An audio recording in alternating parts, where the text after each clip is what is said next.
മലയാളികൾക്ക് പ്രിയങ്കരിയായ നടിയും അവതാരകയുമാണ് ആര്യ. സിനിമകളിലും അവതാരക എന്ന നിലയിലും നടി തന്റേതായ ഇടം കണ്ടെത്തി.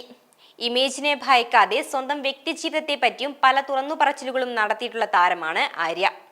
സിനിമാ ജീവിതത്തെക്കുറിച്ചും സൗഹൃദങ്ങളെക്കുറിച്ചുമൊക്കെ തുറന്നു പറയുന്ന ആര്യയുടെ ഏറ്റവും പുതിയ അഭിമുഖവും ശ്രദ്ധിക്കപ്പെടുകയാണ്. എന്റെ ജീവിതത്തിൽ നിന്നും ഇറങ്ങിപ്പോയിട്ടുള്ളവർക്കെല്ലാം ഞാൻ എന്നെ തന്നെ കൊടുത്തിട്ടുണ്ട്.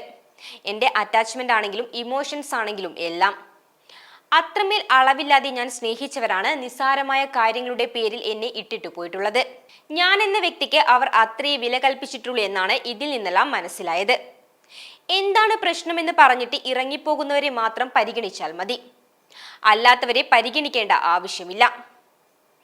15 വർഷത്തിലധികമായി താൻ കാത്തു സൂക്ഷിക്കുന്ന സൗഹൃദങ്ങൾ ജീവിതത്തിലുമുണ്ടെന്നും ആര്യ പറഞ്ഞു.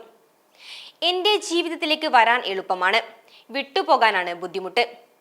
എന്നാൽ വിട്ടുപോകുന്നവരുമുണ്ട്. ബന്ധങ്ങൾ തിരഞ്ഞെടുക്കുന്നതിൽ ഞാനൊരു മണ്ടിയാണ്. എത്ര കിട്ടിയാലും പഠിക്കില്ല എന്ന കൂട്ടത്തിൽപ്പെടുന്നയാളാണ് ഞാൻ. എന്നാൽ പ്രായമാകും തോറും കാര്യങ്ങൾ മനസ്സിലാക്കി തുടങ്ങി. ഇപ്പോൾ ഞാൻ ഒരുപാട് മാറിയിട്ടുണ്ട്. ആ മാറ്റം എനിക്ക് തന്നെ മനസ്സിലാകുന്നുമുണ്ട്.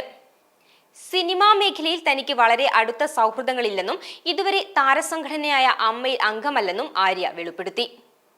ഒരു സിനിമയിൽ എത്താനോ നല്ല കഥാപാത്രങ്ങൾ ചെയ്യാനോ ടാലന്റ് വേണമെന്നില്ല എന്ന് വിശ്വസിക്കുന്നയാളാണ് ഞാൻ. അതിന് ഭാഗ്യമുണ്ടാകണം, നല്ല ബന്ധങ്ങളുണ്ടെങ്കിലും സിനിമയിൽ പിടിച്ചു നിൽക്കാനാകണം. മീഡിയ ഇൻഡസ്ട്രി എന്ന് പറയുന്നത് കയ്യാലപ്പുറത്തെ തേങ്ങ പോലെയാണെന്നും ആര്യ അഭിമുഖത്തിൽ പറഞ്ഞു.